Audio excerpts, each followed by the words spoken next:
Yan di Espiritu Santo, humabang at pati kumakan na ngayon kadakayo. Amen. Ang sa tagpasilid ang isa, kintayon, iti kapya, iti apo. At yaman tayo sa Diyos.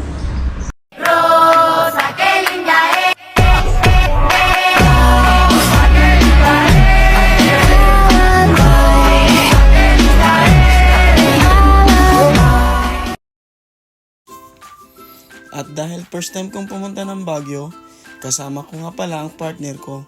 Ito yung pinapangarap ko makapunta sa Baguio. Nag-commute lang pala kami guys. Ang sinakyan naming bus ay Solid North. Sa may Itza Cubao Terminal kami sumakay.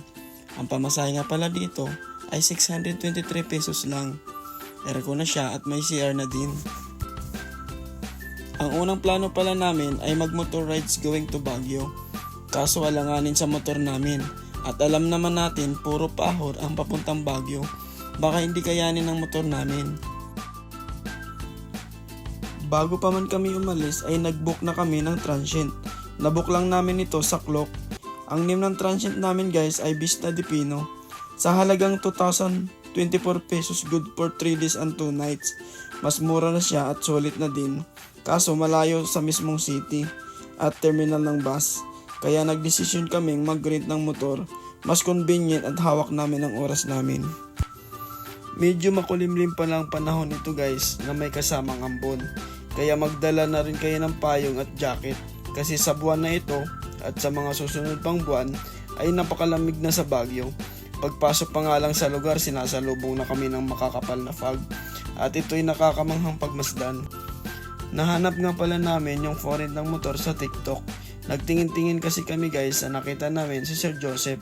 Ang kanyang number ay ilagay ko dito sa screen. Pwede nyo siya i-message anytime pag gusto nyo mag-rent ng motor sa Baguio. Ang hirap na kasi mag-commute sa Baguio. Mahaba ang pila sa mga jeep terminal at punuan na rin ng mga taxi. Kaya mas mainam na mag-rent kayo ng motor. Hapon na nang makarating kami ng Baguio. Nagpahinga kami saglit at gabi na din kaming lumabas at naghahanap ng mga kainan. Napagdesisyonan namin na kumain sa Good Taste Restaurant. Bukod sa mura at masarap pa, may pagganito na rin silang machine na kung saan maghahatid sa inyo ng pagkain. Kinabukasan, maaga kaming gumising para magsimba sa Katedral ng Baguio. Medyo napaga ng konti, kaya bumili na muna kami ng kape. Dito na rin kami nagkape sa may labas. Pumasok na rin kami maya-maya dahil mag-i-start na yung mass. After ng mass, naglakad-lakad na kami at bumaba kami dito sa may matarik na hagdanan. Dahan-dahan lang dapat dito dahil delikado at matarik. Naglibot-libot na rin kami hanggang sa napansin namin na dito na pala ang tinatawag na Station Road. Dumiretso na rin kami ng Burnham Park at ang mga makikita dito ay mga nagsusumba at mga nagja-jogging. May mga nag-aalok ng kayak na pwede mag-iikot sa may lawa pero hindi na kami nag-try. Hindi na rin kami dito nagtagal dahil nagutom na kami at wala pa kaming almusal. Bumalik na ulit kami sa may matarik na hagdanan ay grabe hingal namin dito. Nasa harap kasi ng simbahan nakapark yung nirent naming motor.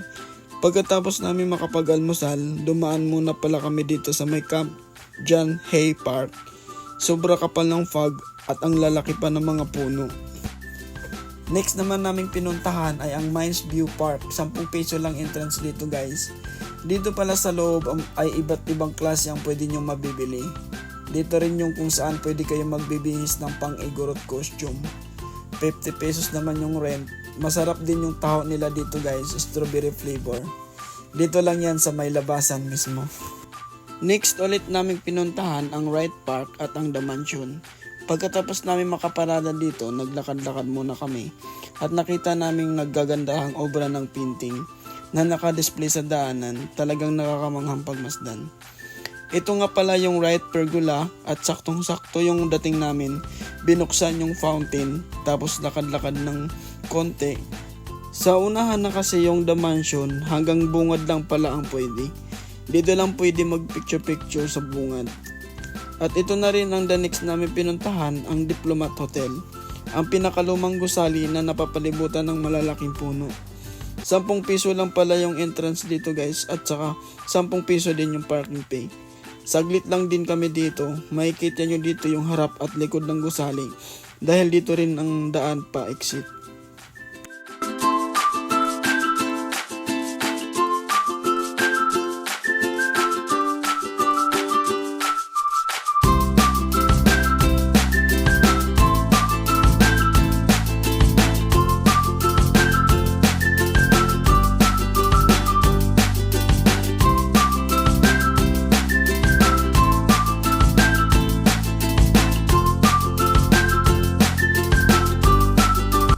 Dumiretso na kami agad sa Igorot Stone Kingdom. Dito lang pala kami sa bungad at di na kami pumasok dahil may usapan kami sa may-ari ng motor na nirent namin na itutuloy namin yung rent naming motor kaso magko-coding na kinabukasan kaya papalitan daw yung motor. Honda Click pala yung una naming ginagamit guys tapos papalitan ng NMAX version 1. Pinalitan pala ni Kuya Joseph yung motor. Ito ang unang beses kong makapagmaneho ng NMAX kaya medyo kinakabahan. Kinakapa ko muna, dahan-dahan muna kami dito ng partner ko. Naisip agad namin puntahan ay ang Bell Church. Nakaabot pala kami guys bago mag-close. Tamang video lang at picture ang ginawa namin dito.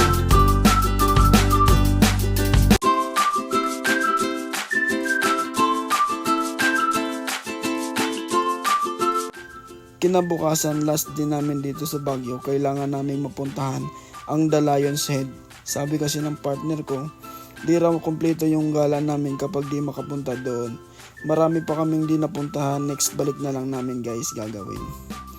At ayan, may nadaanan kaming may nakalagay na Cannon Road close. Pero nakita namin na maraming nakadaan kaya sumunod na rin kami. Sinulit namin yung umagang to. Grabe ang ganda ng paligid at sobrang lamig. Sa unang pagkakataon makikita na namin ang The Lion's Head. Sobrang laki pala nito guys. Saktong-sakto pagkadating namin wala masyadong katao. Isang magtataho at isang nagtitinda ng OBM. Kaya tamang chill lang kami at pinagmamasdan ng paligid. Nakaka-relax. Bumili na rin kami ng taho at OBM pang pasalubong. Grabe ang sarap ulitin. Thank you guys.